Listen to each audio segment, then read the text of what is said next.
لقد كان لكم في رسول الله أسوة حسنة اعوذ باللہ من الشیطان الرجیم بسم اللہ الرحمن الرحیم اللہم صلی علی محمد وعلی آل محمد کما صلیت علی ابراہیم وعلی آل ابراہیم انک حمید مجید اللہم بارک علی محمد وعلی آل محمد کما بارکت علی ابراہیم وعلی آل ابراہیم انک حمید مجید۔ نیا چیپٹر آج ہم شروع کر رہے ہیں اور اس چیپٹر کا عنوان ہے المرض والجنائز والقبور، بیماری، جنازے کے مسائل اور قبروں کا بیان۔ حدیث نمبر 3213 حضرت ابو ہریرہ سے روایت ہے کہ رسول اللہ صلی اللہ علیہ وآلہ وسلم ایک مریض کی تیمارداری کے لیے تشریف لے گئے جسے بخار تھا۔ میں بھی یعنی حضرت ابو ہریرہ بھی ان کے ساتھ تھے۔ آپ نے اسے فرمایا خوش ہو جاؤ۔ اللہ تعالیٰ فرماتے ہیں یہ بخار میری آگ ہے جسے میں اپنے مومن بندے پر دنیا میں مسلط کر دیتا ہوں تاکہ آخرت میں اسے ملنے والے عذاب کا بدل بن جائے۔ اصل بات یہ ہے کہ شریعت ہمیں یہ تصور دیتی ہے کہ مسلمان کو کوئی بھی تکلیف آتی ہے، یہاں تک کہ کانٹا بھی چبھتا ہے تو اس کے گناہ معاف ہو جاتے ہیں۔ بیماری آ گئی، بیماری بھی انسان کے گناہ دور کرنے کا باعث بن جاتی ہے۔ اسی لیے رسول اللہ صلی اللہ علیہ وسلم جب کسی بیمار کی تیمارداری کے لیے جاتے تو اسے ایک ہی بات فرماتے، لا باس طہور انشاءاللہ، فکر کی کوئی بات نہیں، یہ بیماری تمہیں گناہوں سے پاک کر دے گی، اور اسے اچھی بات کہتے، خوشخبری اسے سناتے۔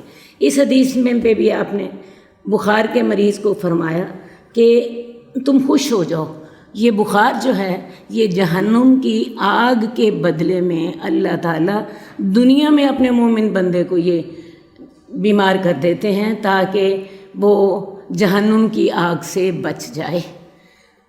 بخار یا بیماری کو برا نہ کہو، اس کو برا نہ کہو، کیونکہ یہ تو ہمارے لیے بخشش کا سبب ہے۔ ایک دفعہ رسول اللہ صلی اللہ علیہ وآلہ وسلم مسکرا رہے تھے۔ صحابہ نے کہا یا رسول اللہ آپ کیوں مسکرا رہے ہیں؟ تو آپ نے فرمایا مجھے مومن کے معاملے پر بڑا تعجب ہے، اس کے ہر کام میں بھلائی ہے۔